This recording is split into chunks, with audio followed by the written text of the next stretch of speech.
Père et bien, chers frères et sœurs dans le Christ, bonjour. Nous bénissons le Seigneur qui nous conduit à la fin de cette troisième semaine du carême. Et à la lumière des textes de ce jour, c'est toujours le même mot qui vient sous plusieurs formes. Le mot le plus important, l'invitation la plus importante de ce temps, c'est cela qui revient sous plusieurs formes. Le Seigneur nous invite à la conversion. Et nous voyons à travers la première lecture la lueur déjà, la lueur de la résurrection. C'est lui, c'est toi qui nous as déchiquetés pendant 2 jours. Et le troisième jour, cette parole que nous disons dans le credo, il ressuscita le troisième jour, c'est à partir de ce test de Osée. Et la signification la plus profonde de cette phrase, et le troisième jour, cela signifie que Dieu ne va pas tarder à agir. En un bref délai, il nous fera miséricorde. Il ne nous abandonnera pas dans nos péchés. Il ne nous abandonnera pas dans notre infidélité. Il ne nous abandonnera pas dans notre souffrance. Il fera miséricorde. C'est pour cela que le psalmiste dit: pitié pour moi, mon Dieu, dans ton amour. Selon ta grande miséricorde, efface mon péché. Mais bien avant ça, qu'est-ce que le Seigneur attend de nous? Qu'est-ce qu'il veut de nous? C'est la miséricorde que je veux et non le sacrifice. C'est l'amour que je veux et non les sacrifices. Dans l'évangile, nous voyons 3 types d'hommes qui peuvent se présenter devant Dieu.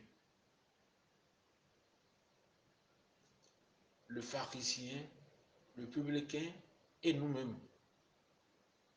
Le pharisien, le publicain et nous. Où en sommes-nous? Où en suis-je? Est-ce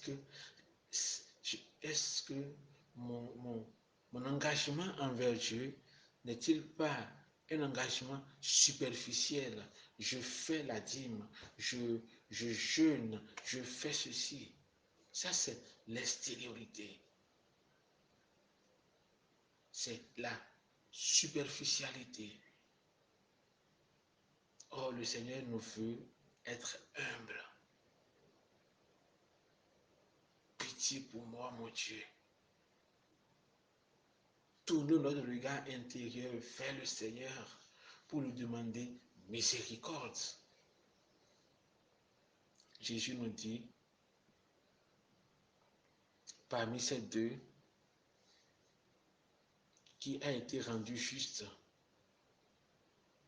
c'est le publicain qui reconnaissait. Il n'osait même pas lever le regard. Et Dieu ne cherche pas. C'est pas le péché que Dieu cherche en nous. Mais comment faire pour que nous le ressemblions? Raison pour laquelle il ne peut pas s'empêcher de nous faire miséricorde si nous sommes humbles. On dit, qui se lève sera abaissé et qui s'abaisse sera élevé. Alors, où en sommes-nous? Où en suis-je moi? Qui se lève sera abaissé et qui s'abaisse sera élevé.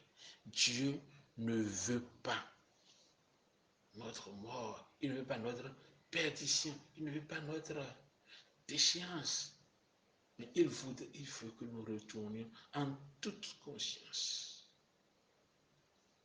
En toute conscience. Alors, les lectures de ce jour nous invitent d'abord à l'espérance en la résurrection, c'est-à-dire à l'espérance à une intervention certaine du Seigneur dans notre vie, même s'il y a des difficultés que nous passons, le Seigneur agira. Et dans cet agir du Seigneur, il faut avoir en arrière-fond que le Seigneur nous demande simplement la conversion. Il faut que nous revenions à lui afin qu'il fasse miséricorde. Si nous ne revenons pas à lui, comment est-ce que ce maître mot qui constitue son être, miséricorde, amour, peut-il être effectif? Alors, demandons à Marie, Mère de miséricorde, d'intercéder pour chacun de nous, afin que nous retournions auprès de notre Père pour qu'il nous fasse miséricorde, qu'il guérisse nos cœurs asséchés, qu'il guérisse nos cœurs troublés, qu'il guérisse nos cœurs inconstants. Le Seigneur soit avec vous et avec votre esprit. Que Dieu Tout-Puissant nous bénisse et qu'il nous garde, le Père, le Fils et le Saint-Esprit. Amen. Bonne journée à tous et à chacun. Bonne fête au natif de ce jour. Bon week-end.